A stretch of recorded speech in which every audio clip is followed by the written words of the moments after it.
ये क्वेश्चन देखना, consider the following reaction in which all the reactants and products are present in gaseous state.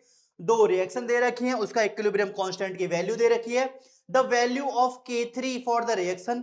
एक reaction दे रखी है 1/2x2 plus 1/2y2 plus 1/2z2 और equilibrium है xyz। ठीक है, तो वैल्यू ऑफ K3 क्या है आपसे पूछा गया है भाई साहब, पूछा गया है। तो सबसे पहले रिएक्शन क्या दे रखी है, वो दे रखी है आपकी 2x बाई और इक्विलिब्रियम में है क्या x2 प्लस y2 और इसके लिए जो K1 इक्विलिब्रियम कांस्टेंट की वैल्यू दे रखी है वो दे रखी है 2.5 इंटू 10⁵।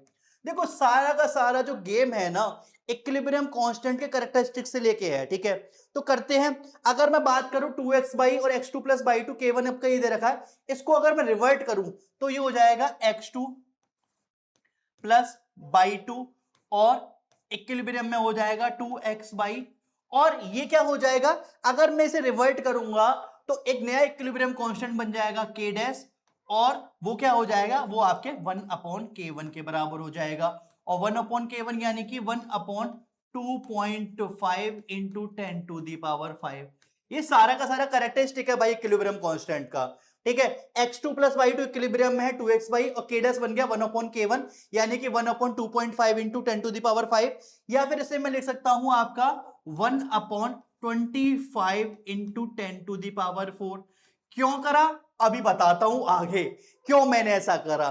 ठीक है, ये क्या हो जाएगा आपका, ये बन गया। अब आप रिएक्शन में देखोगे 1/2x2 1/2y2 दे रखा है, तो अगर मैं इसे क्या करूं x2 1/2 का मल्टीप्लाई कर दिया 1/2x2 प्लस 1/2y2 और यहां पे बन जाएगा आपका 2x बाई, थोड़ी नहीं बचेगा, यहाँ पे बचेगा x बाई।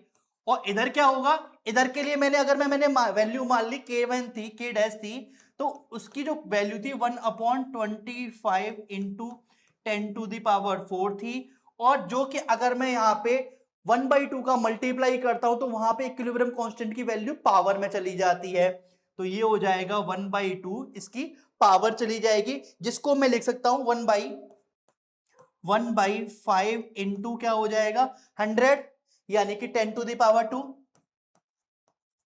इसको मैंने मान लिया भाई साहब इक्वेशन 1। क्या मान लिया मैंने, इक्वेशन 1।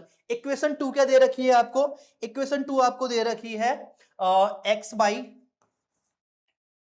मैं एक काम करूं इसको मैं दोबारा से ऐसे लिख देता हूं थोड़ा और अच्छे से कि, एक मिनट, इसको मैं ऐसे लिख देता हूं 1/2x2 plus 1/2y2 in the equilibrium x by, ये क्या हो जाएगा भाई आपका x बाई, और यहां पे k डैश की वैल्यू आ गई आपकी इसके लिए इक्विलिब्रियम कांस्टेंट की 1/5 इंटू 10⁵। दूसरी आपको जो इक्वेशन दे रखी है वो आपको दे रखी है x बाई प्लस 1/2z2 और इक्विलिब्रियम में है ये है आपका xyz, और इसके लिए जो आपकी k2 की वैल्यू दे रखी है वो दे रखी है 5 इंटू 10⁻⁻3। एक काम करें, इक्वेशन 1 और 2, ये x बाई प्लस 1/2z2 है,